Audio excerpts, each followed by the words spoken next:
are watching Kashif Times. 24 news और हमारे सहयोगी चैनल काशिफ टाइम्स में हमारे मलाड के एमएलए पूर्व मंत्री श्री असलम शेख जी ने कल विधानसभा में सिया कब्रिस्तान को लेकर के अपनी बात रखी, आवाज उठाया। क्या कहना चाहेंगे इस मुद्दे पे? सबसे पहले आपका नाम बताइए। ठीक है, मेरा नाम है नवाब दानिश आलम। मैं तंजीम शोहदाए करबला का फाउंडर हूँ और हमारी कमेटी में काफ़ी लोग हैं। और रही बात उन्हीं ने आवाज़ जो उठाई है, बहुत सही आवाज़ उठाई है। उनकी आँख खुली है, लेट खुली लेकिन अच्छी खुली। और इस काम के लिए मैं आपको बताना चाहूँगा, एक मैंने प्लान जो बना है जिससे होते रिमार्क डीबी प्लान, उसके तहत हमारा काम शुरू है और वो 15 दिन पहले ऑलरेडी हो चुका है। कब्रिस्तान का पूरा प्लान हमको मिल चुका है और तंजीम शोहदाए करबला उसके लिए अभी भी काम चालू है। और हम इसमें गोपाल शेट्टी जी, विनोद सेलार साहब और यूनुस भाई का भी शुक्रिया अदा करते हैं, क्योंकि आज तक वो फॉलो करते चले आए और हमारे एमएलए ने भी आवाज़ उठाई। हम उसे बधाई देते हैं और हम अभी तक हमारा काम चालू है, हम इसे काम को कर ही रहे हैं। अभी हमारी जानकारी के मुताबिक पिछले टाइम भी आमदार असलम शेख ने आवाज उठाई। हाँ, इससे पहले तकरीबन 3 साल पहले हम जब बाइकल्ला गए थे तो वहाँ पे इश्तियाक जहांगीरदार जो एमएलए थे उधर के, क्या नाम था, जलील भाई, इश्तियाक जलील जो जलील थे, उन्हीं ने आवाज़ उठाने के तो उधर असलम भाई ने बोले कि मतलब हमारे मलाड विधानसभा का वो है, तो इसलिए उन्हीं ने भी आवाज़ उठाई है। 4-5 साल पहले आवाज़ तो उठाई उन्हीं ने, लेकिन काम जो अंजाम तक पहुँचाना था वो तंजीम ने बाखूबी निभाई है। और इसमें साथ दिया है हमें यूनुस भाई ने और विनोद सेलार साहब ने।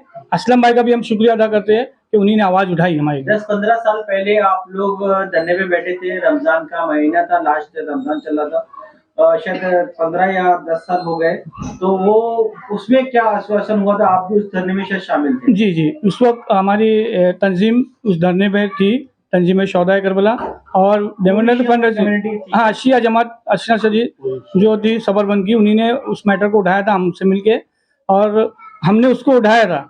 लेकिन देवेंद्र फडणवीस ने रिमार्क करने के बाद में फिर उसके बाद में लॉकडाउन लग गया, तो 2-3 साल तो ऐसे चले गए, मालूम नहीं पड़ा। उसमें लिटिगेशन आ गया था, फिर लिटिगेशन को मैंने हटवाया कोर्ट के जरिए। अभी जो असलम भाई ने जिक्र किया कोर्ट में ऐसा ऑर्डर आया है, वो ऑलरेडी हट चुका है और हमारा गेट लग चुका है उधर, अभी रिमार्क हो चुका है। प्लानिंग कॉपी मैंने आपको दिया हूँ, वो प्लानिंग कॉपी फॉलो कर रहे हैं? तकरीबन ये मुझे हो गया 2010 से फॉलो कर रहा हूँ और इसमें पूरी मेरी टीम साथ में है हमारी जो है। और 2010 से लेके अभी तक हमने पूरा 13 साल हो गए, 13 साल की मेहनत है। और असलम भाई की आवाज़ उठाने से ये हुआ है कि हमें हो सकता है जल्द से जल्द मिल जाए और हम असलम भाई से उम्मीद करते हैं कि वो हमें एक लेटर दे दे जो हम उनसे मिलना चाहते हैं। क्या बाकी उनको थैंक्स कहना चाहेंगे? जी, जरूर थैंक्स कहना चाहेंगे। हम चाहेंगे, हम उसको उनसे इतनी उम्मीद थी कि वो इतना तो कम से कम हमारे लिए कर सकते हैं।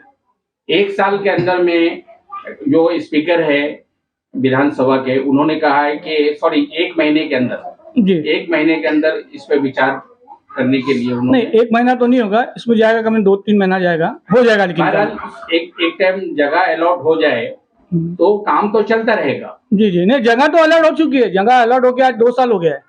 लेकिन जो गेट लगना था, जो उसका डिवाइडेशन था, वो डिवाइडेशन अभी 1 महीना पहले हुआ है। जैसा आपने कहा कि देर से सही दुरुस्त सही, हाँ। लेकिन असलम भाई ने आवाज उठाया, आपने थैंक्स भी कहा। आइए हम बात करते हैं अभी वसु भाई से इस मैटर में, वो क्या कहना चाहिए। वसु भाई, आपका भी स्वागत है 24 न्यूज में, हमारे सहयोगी चैनल काशिफ टाइम्स में। जैसा कि आपको मालूम ही है कि अभी 2 दिन पहले हमारे आमदार पूर्व मंत्री असलम शेख जी ने सिया कब्रिस्तान को लेकर के अपनी आवाज़ वहाँ पे रखी, अपनी बात मुद्दा उठाया और उस पर स्पीकर ने भी कहा कि 1 महीने के अंदर में इस पर सीरियस विषय है, गंभीर विषय है, इस पर विचार करना चाहिए, 1 महीने के अंदर में इस पर सोच विचार हो। क्या कहना चाहेंगे? सबसे पहले आपका नाम बताइए। मेरा नाम सैयद बाकर रजा उर्फ वसु भाई है। मैं तंजीम का एक रुकन हूँ, तंजीम का एक मेंबर हूँ।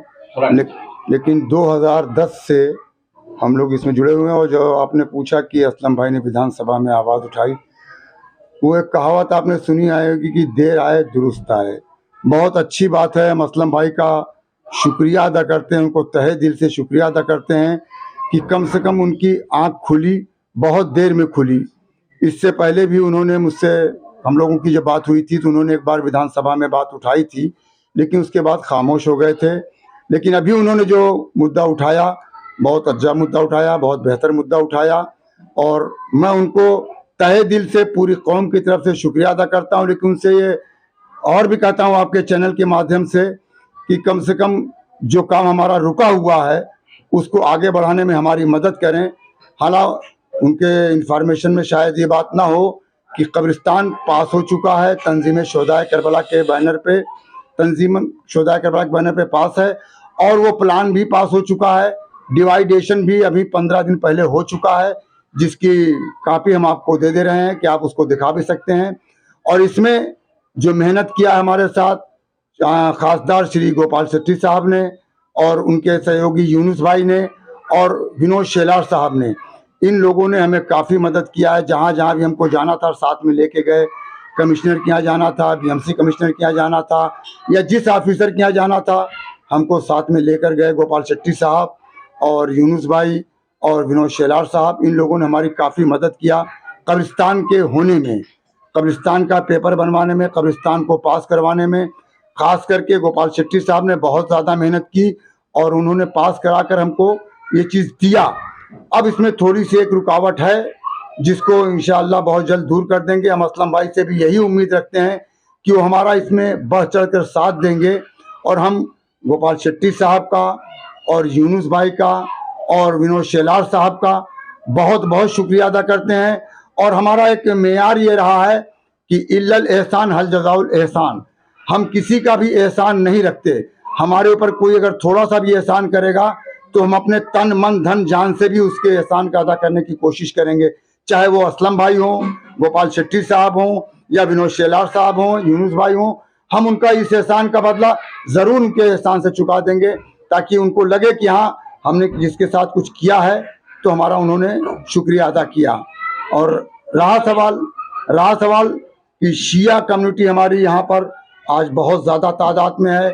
जो कब्रिस्तान पास हुई है हम आपको वो भी आंकड़ा दे देते हैं कि वो लगभग 1 एकड़ के आसपास पास हुई है शिया कम्युनिटी को, 1.5 से पौने 2 एकड़ पास हुई है हिंदू कम्युनिटी को, और लगभग 1 एकड़ के आसपास सुन्नी कमेटी को, और आधा एकड़ का बोहरा कमेटी को।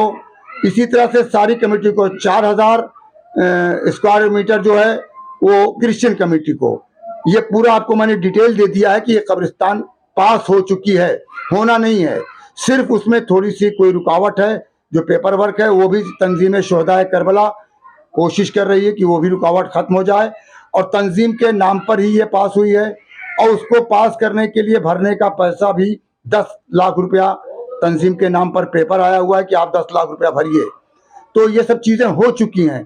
सिर्फ हम अपने आमदार और खासदार से ये उम्मीद रखते हैं कि जो रुकावटें हैं उसको दूर करके तंजीम शुहदाए करबला को इसको दिया जाए, ताकि ये अपने उसको डेवलप करके। आपने बताया कि 10 लाख रुपया, तो 10 लाख रुपया खाली शिया कम्युनिटी तंजीम शुहदाए करबला भरेगी या सब लोग मिलके भरेंगे? नहीं, गवर्नमेंट जो प्रोसीजर होता है वो किसी एक संस्था को होता है।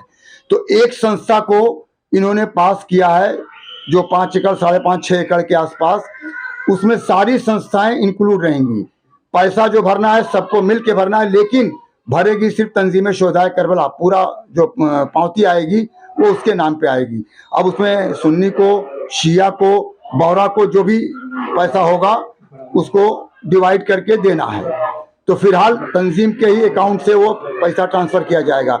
ये गवर्नमेंट का रूल है कि जिस तरीका से आपने कहा कि हम शुक्रिया अदा करते हैं सर, जिस तरीका से आपने कहा कि शुक्रिया असलम भाई ने आवाज़ उठाई और आमदार या खासदार इसमें दखल दे तो जल्दी काम हो जाएगा, यानी कि अब जो है 90% आप लोगों को उम्मीद की किरण जी नजर आ रही है। तो इस विषय पे आप असलम भाई का, अपनी कमेटी की तरफ से असलम भाई को क्या कहना चाहेंगे लास्ट?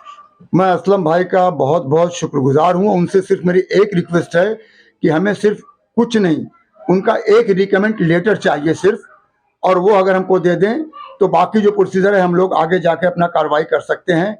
मेरी असलम भाई से ये उम्मीद है कि मैं उनको दिल से दुआ दे रहा हूँ कि चलिए उन्होंने कम से कम देर सही, जब वो पालक मंत्री थे अगर तब उठाते तो शायद उनकी आवाज़ का असर और होता, लेकिन देर में उठाया, लेकिन अच्छी चीज़ उठाया और उसका असर होगा इंशाअल्लाह। और हमारे जो गोपाल शेट्टी साहब हैं, और फिर मैं उनका शुक्रिया अदा करूंगा कि उन लोगों ने जो मेहनत किया है, गोपाल शेट्टी साहब ने और विनोद शेलार साहब ने और यूनुस भाई ने, तो उनका मैं फिर शुक्रिया अदा करता हूं। और इंशाअल्लाह कभी भी मौका रहा तो हम इस एहसान का बदला एहसान से जरूर चुकाएंगे। मैं बस यही चाहता हूं कि जो काम रुका हुआ है वो हमारे खासदार, आमदार, ये लोग मिलकर उसको आगे बढ़ा दें। ये कौम उनकी हमेशा शुक्रगुजार रहेगी और उनका हमेशा एहसान मानेंगे और हमेशा उनके हम एहसानमंद रहेंगे। मेरा नाम यासीन मिर्ज़ा है। 2010 से हम लोग देख रहे हैं कि तंजीम शोहदाए करबला ट्रस्ट, जो कि पूरी शिया कम्युनिटी की तरफ से ये लोग कब्रस्तान के लिए बहुत एफर्ट्स कर रहे हैं। और बहुत सालों से, जो कि हम लोग को कब्रस्तान शिया कम्युनिटी को मालवनी में है ही नहीं। इंसान जीते जी तो तकलीफ उठाता ही है, लेकिन मरने के बाद भी इंसान को दिक्कत होती है, क्योंकि हमारा जो कब्रस्तान है बॉम्बे में और जहाँ पे भी, वो धीरे धीरे मतलब भर गया है पूरा। हम लोग ये रिक्वेस्ट करेंगे, जो कि हमारे ऑनरेबल एमएलए असलम शेख जी ने जो विधानसभा में आवाज़ उन्होंने उठाई है, और जो हमारे एमपी गोपाल शेट्टी जी, साथ में यूनुस खान जी, विनोद शेलार जी, इन लोग का भी हम शुक्रिया अदा करते हैं कि जल्द से जल्द हम ये उम्मीद करते हैं कि हमारा शिया कब्रस्तान हमें मिल जाए।